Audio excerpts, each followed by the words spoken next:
ارشاد باری تعالیٰ ہے یوم لا ینفع مال ولا بنون، کہ قیامت کے دن کوئی بھی کام نہیں آئے گا۔ آپ کے پاس بنگلہ ہے، لا ینفع، بنگلہ کوئی کام نہیں آئے گا۔ آپ کی دنیا میں اچھی نوکری تھی، لا ینفع، کوئی کام نہیں آئے گی۔ آپ کی برادری اور کنبہ تھا، لا ینفع، کوئی کام نہیں آئے گا۔ دنیا کا عہدہ، دنیا کی شہرت، دنیا کی ساری آپ کی طاقت یوم لا ینفع، نفع نہیں دے گی۔ آپ کے پاس جو کچھ ہے، جس کو ہم سمجھتے ہیں دنیا میں ہمارے کام آ جائے گا، لا ینفع مال ولا بنون، مال، دولت، عہدہ، یہ کام نہیں آئے گا۔ اور بنون ابن کی جمع ہے، ابنا بھی جمع آتی ہے، کہ نہ دولت کام آئے گی اور نہ اولاد کام آئے گی۔ انسان عموماً دولت کو حاصل کرنے کی خاطر بہت سارے ناجائز طریقے اختیار کرتا ہے۔ اس کا ٹارگٹ ہوتا ہے کہ جی میں امیر بن جاؤں، اور اتنا امیر بنتا ہے، اللہ اکبر، جب یہ جاتا ہے، جب اس کو غسل دیا جاتا ہے تو جسم پہ جو کپڑے ہوتے ہیں وہ بھی اتار دیے جاتے ہیں۔ یہ امیر کی حالت ہے۔ یہ اس کا جو ہے وہ سمجھ رہا تھا کہ میری زندگی کا مقصد امیر بننا ہے، یہ اتنا امیر بنا، آج جسم پہ جو کپڑے تھے وہ بھی اتار، جو گھڑی پہنی ہوئی تھی وہ گھڑی بھی اتار دی، جو انگوٹھی پہنی ہوئی تھی وہ انگوٹھی بھی اتار دی۔ یہ سب تمہارا نہیں ہے۔ اب سوچیں کہ اتنا کمانے والا، اب اس کی حالت یوں ہے کہ جسم پہ 2-3 کپڑے ہیں بس۔ وہ بھی علماء نے لکھا ہے کہ جی نارمل سے ہونے چاہیے، بہت مہنگے بھی نہیں ہونے چاہیے۔ تو انسان عموماً کماتا ہے، مال، اپنی ساری صلاحیتیں لگاتا ہے کہ مال زیادہ ہو جائے، جی میں مالدار بن جاؤں، جی کتنا مالدار بن جاؤں۔ ایک ساتھی سے یہاں مسجد کے یہ میں نے پوچھا، بھئی کتنا مالدار بننا چاہتے ہو؟ کہہ رہے اتنا مالدار بننا چاہتا ہوں، بیمار ہو جاؤں تو فوراً ایمبولنس گھر میں آ جائے، فوراً ڈاکٹر گھر پہ آ جائے۔ تو بھائی اسی کے لیے اگر امیر ہونا ہے تو اللہ سے عافیت مانگے، اللہ بیماری لائے۔ یوم لا ینفع مال ولا بنون، انسان یا اپنی ساری دین کو پس پش ڈالتا ہے، دین کو پیچھے چھوڑ دیتا ہے، اپنی صلاحیتیں مال کے لیے لگاتا ہے یا اپنے بیوی بچوں کے لیے لگاتا ہے۔ کئی دفعہ وہ اپنے لیے نہیں کمانا چاہتا۔ انسان کی زندگی کا ایک سٹیج ایسا آتا ہے وہ اپنے لیے جینا چھوڑ دیتا ہے، اس کے اب سارا جو ہے سوچیں اپنے بچوں کے لیے ہو جاتی ہے۔ یہ بچوں کی تعلیم کے بعد بچوں کی شادی، بچوں کو سیٹ کرنا۔ لیکن قرآن کریم کہہ رہے ہاں یہ اچھی بات ہے، ایک والد کی ذمہ داری یہی ہے، لیکن اگر والد اس بچے کی، اس بیوی کی، ان بھائیوں کی ذمہ داری اٹھاتے اٹھاتے رب سے دور ہو گیا تو پھر نقصان ہے، پھر یہ دنیا کا بیوقوف ترین انسان ہے۔ اللہ کے نبی صلی اللہ علیہ وسلم نے صحابہ کرام سے پوچھا، مل مفلس، غریب کون ہے؟ مفلس، نادار کون ہے؟ تو صحابہ کرام نے فرمایا کہ جس کے پاس پیسہ نہ ہو وہ مفلس ہے۔ اللہ کے نبی نے فرمایا وہ مفلس نہیں ہے، مفلس تو وہ ہے جس کو دنیا میں 40 سال، 50 سال، 60 سال، 70 سال زندگی ملی، اعمال نامے میں نیکیاں نہیں ہیں، اعمال نامے میں گالم گلوچ ہے، اعمال نامے میں جھوٹ ہے، اعمال نامے میں تہمتیں ہیں، اعمال نامے میں نمازوں کو چھوڑنا ہے، اعمال نامے میں جھوٹ ہے، تو یہ اعمال نامے میں شراب پینا لکھا ہوا ہے، اعمال نامے میں میوزک سننا لکھا ہوا ہے۔ فرمایا یہ اس امت کا غریب ہے۔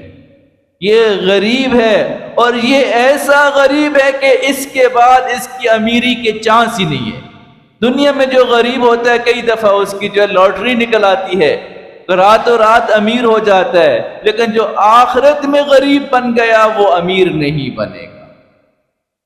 دنیا کے غریب کے اوپر کئی دفعہ لوگ ترس کھا کے اس کے اوپر لاکھوں روپے اس کو دے دیتے ہیں کہ چلو یہ غریب ہے، آخرت کے غریب جو ہوگا اس کے اوپر کوئی ترس بھی نہیں کھائے گا۔ یوم لا ينفع مال ولا بنون، جس دن مال بھی کام نہیں آئے گا اور اولاد بھی کام نہیں آئے گی۔ اور دوست احباب تو کسی دور کے شمار میں نہیں ہے۔ یا لیتنی لم اتخذ فلانا خلیلا، کاش میں فلانے کو دوست نہ بناتا، لقد اضلنی عن الذکر، اس نے مجھے بہت گمراہ کر دیا۔ اضلنی، مجھے دین سے، نمازیں اور چھوڑو یار، کبھی کھیلتے ہیں، فلاں جگہ چلو گناہ کرنے جاتے ہیں، لقد اضلنی عن الذکر، اس نے مجھے دین سے دور کر دیا۔ یوم یفر المرء من اخیہ وامہ وابیہ وصاحبتہ وبنیہ، یہ سارے انسان، سارے جو خون کے رشتے ہیں، یہ سارے کے سارے بھاگ رہے ہوں گے۔ آدمی انسان اپنے باپ سے بھاگے گا، اپنی ماں سے بھاگے گا، اپنے بھائی سے بھاگے گا، کوئی کسی کا نہیں ہوگا۔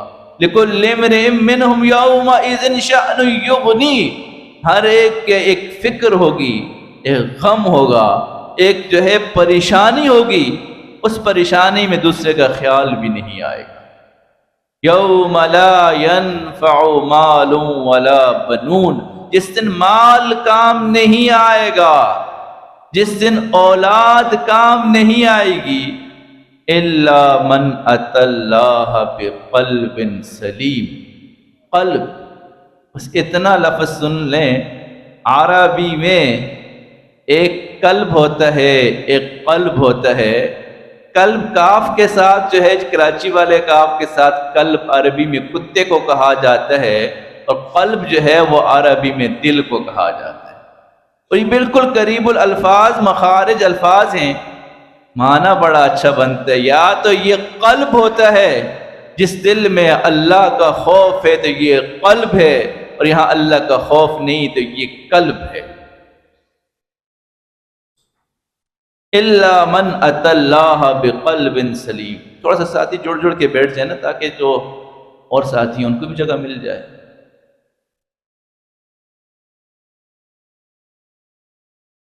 یوم لا ينفع مال ولا بنون، جس دن مال بھی کام نہیں آئے گا اور اولاد بھی کام نہیں آئے گی، جائیدادیں بھی کام نہیں آئے گی۔ ہاں، الا من اتى اللہ بقلب سلیم، جو دل لے کر آیا وہ دل جو سالم ہو، سلیم سالم دل لے کر آیا، بس فیصلہ اس پہ ہوگا، فیصلہ اس پہ ہوگا، ڈگریوں پہ نہیں ہوگا، اس کی دولت کتنی ہے اس پہ نہیں ہوگا، اس نے کتنا کمایا، اس کی پے رول کتنی تھی اس پہ نہیں ہوگا، اس کے دل کو دیکھا جائے گا، اس دل میں کیا ہے۔ اگر دل میں دنیا کی محبت ہے تو فیصلہ ویسے ہی ہو جائے گا۔ الا ان اللہ لا ينظر الى صورکم واموالکم، اللہ تمہاری صورتوں کو نہیں دیکھیں گے، تمہارے مال کو نہیں دیکھیں گے، وَلَٰكِن يَنظُرُ إِلَىٰ قُلُوبِكُمْ، اللہ تمہارے دل کو دیکھیں گے، فیصلہ دل پہ ہوگا۔ اس دل میں ہے کیا ہے، اس دل میں کیا؟ سچی بات تو یہ ہے کہ یہ جس دل میں اللہ کی محبت ہوگی تو وہ کامیاب ہوگا، دل میں اللہ کا خوف ہوگا تو یہ کامیاب ہوگا۔ آج ہم میں سے ہر بندہ کہتے نہیں میرا دل تو صحیح سلامت ہے، میں تو روحانی، میرا دل صحیح سلامت ہے۔ علماء نے یہ دل جب بگڑتا ہے تو اس کی علامات بھی لکھی ہیں۔ فضائل اعمال میں ایک روایت لکھی ہے، شیطان ہر وقت انسان کے دل کی طرف متوجہ رہتا ہے، جیسے ہی بندہ غافل ہوتا ہے یا گناہ کرتا ہے وہاں ایک نقطہ لگ جاتا ہے۔ تو سارے پورے جسم میں آپ دیکھیں شیطان جو ہے وہ آنکھوں پہ چکر نہیں جو ہے نا وہ ٹارگٹ کرتا، زبان کو نہیں کرتا، ہاتھوں کو نہیں کرتا، اس کا ٹارگٹ دل ہوتا ہے کہ دل غافل ہو شیطان وسوسہ ڈال دے، دل غافل ہو شیطان وسوسہ ڈال، اس کو پتہ ہے اس بندے کو اگر قابو کرنا ہے تو اس کے دل کو قابو کر دو، دل بگاڑ دو، بقیہ خود ہی بگڑ جائے گا۔ یہ آنکھیں یہ کیا ہیں؟ آنکھیں غلط استعمال ہوتی ہیں، ہم سمجھتے ہیں یہ بد نظری ہوتی ہے تو میرا یہ آنکھوں کا کوئی قصور ہے، آنکھوں کا قصور نہیں ہے، یہ دل کا قصور ہے، یہ دل بگڑتا ہے آنکھیں بگڑتی ہیں، یہ دل بگڑتا ہے زبان پھسلتی ہے، یہ دل بگڑتا ہے یہ کان جو ہے یہ گانوں کے موسیقی کے رسیا بن جاتے ہیں۔ معاملہ یہاں حدیث مبارکہ میں آتا ہے الغنا ينبت النفاق فی القلب کما ينبت الماء الزر، یہ موسیقی دل یعنی سنتا انسان یہاں سے ہے اور نفاق یہاں پیدا ہو رہا ہے۔ الغناء ينبت النفاق فی القلب، یہ دل کے اندر منافقت کو پیدا کرتا ہے، اس طرح پیدا کرتا ہے اس طرح کھیت پانی جو ہے نا سبزہ اگتا ہے نا، بارش برستی ہے فوراً سبزہ اگتا ہے، اور میں کوئی ٹائم نہیں لگتا ایک دم سبزہ اگتا ہے، اس طرح موسیقی سننے والا اس کے دل میں یوں نفاق پیدا ہو جاتا ہے۔ آنکھیں جو ہے حدیث مبارکہ میں آپ سوچیں، آنکھوں کا تعلق بھی دل سے ہے۔ حدیث مبارکہ میں ہے کہ نگاہ شیطان کے زہریلے تیروں میں سے ایک تیر ہے، من ترکہا مخافتی، جس انسان نے اپنی نگاہ کو نیچے کر لیا میرے خوف کی بنا پر، میں اس کو ایسی ایمان کی حلاوت دوں گا، ایسا ایمان دوں گا یجد حلاوتہ فی قلبی، جس کی حلاوت وہ اپنے دل میں محسوس کرے گا۔ یعنی آنکھیں اگر شریعت کی لگام بن جاتی ہیں تو دل میں ایمان کی حلاوت آنا شروع ہو جاتی ہے۔ ہم یہ سمجھتے ہیں کہ ہمارا دل بیمار نہیں ہے، اگر آنکھیں شریعت کے مطابق نہیں دیکھ رہی، غلط دیکھ رہی ہیں، دل بیمار ہے۔ اگر کان غلط سن رہے ہیں دل بیمار ہے، اگر زبان پہ ہر وقت طبیعت میں غصہ ہے دل بیمار ہے، حسد ہے یہ دل بیمار ہے، کینہ ہے یہ دل بیمار ہے، نمازیں چھوٹتی ہیں یہ دل بیمار ہے، تلاوت چھوٹتی ہے یہ دل بیمار ہے، دعا کی طبیعت نہیں بنتی یہ دل بیمار ہے۔ ہم مانیں یا نہ مانیں یہ دل بیمار ہے۔ ثم قست قلوبکم من بعد ذلک فہی کالحجارہ، یہ دل کئی دفعہ اتنا سخت ہو جاتا ہے جیسے کہ پتھر، وَإِنَّ مِنَ الْحِجَارَةِ لَمَا يَتَفَجَّرُ مِنْهُ الْأَنْهَارُ، کئی دفعہ پتھروں سے بھی باہر کچھ نہ کچھ پانی نکل آتا ہے، لیکن یہ دل جب سل بن جاتا ہے اس سے کچھ بھی نہیں نکلتا۔ ختم اللہ، پہلے قرآن کریم جب آپ کوئی بھی ساتھی شروع کرتا ہے پہلے رکوع سورۃ فاتحہ کے بعد مفلحون تک پڑھتے کہتے ہیں اولئک علی ھدی من ربہم واولئک هم المفلحون، آگے آیت آتی ہے ختم اللہ علی قلوبہم، اللہ نے ان کے دلوں پہ مہر لگا دی۔ اب سوچیں کہ یار دلوں پہ کیوں؟ سارا معاملہ دل کا ہے، سارا معاملہ دل کا ہے۔ کسی نے اس دل میں دنیا کی محبت یوں بری ہوئی ہے، کسی نے اس دل میں لڑکیوں کی محبت بری ہوئی ہے، کسی نے اس دل میں شہرت کی محبت بری ہوئی ہے، کسی نے اس دل میں کینہ بھرا ہوا ہے، کسی نے اس دل میں قطع تعلقی بری ہوئی ہے۔ یہ سارے کے سارے ہمارے دل ہیں۔ کئی دفعہ جو فزیکل ہارٹ ہوتا ہے اس کی جو ہے وہاں ٹیسٹ کروائے جاتے ہیں تو نکلتے جی 2 وال بند ہیں، 3 وال بند ہیں، اوپن ہارٹ سرجری ہوگی۔ دل کا مریض تھوڑا سا سیریس ہوتا ہے، تو یہ اگر ہمارا بھی قیامت کے دن اگر سکیننگ ہو گئی تو اس دل سے کیا نکلے گا؟ نفرتیں نکلیں گی، اللہ سے دوریاں نکلیں گی، اللہ کی محبت اس دل میں نہیں نکلے گی۔ اللہ کی اِنَّهُ أَوَّاهٌ مُنِيبٌ، ابراہیم علیہ السلام اللہ کی محبت میں آہیں بھرنے والے تھے۔ جس کو اللہ سے محبت ہوتی ہے اس کی علامات بھی علماء نے لکھی۔ ایک بڑی علامت یہ ہے کہ وہ کبھی اکیلے بیٹھ کے اللہ کو اگر یاد کر رہا ہے، یاد باتیں کر رہا ہے اللہ سے، اپنے دکھڑے سنا رہا ہے، تو سمجھ جاؤ کہ اس کے دل میں اللہ کی محبت ہے۔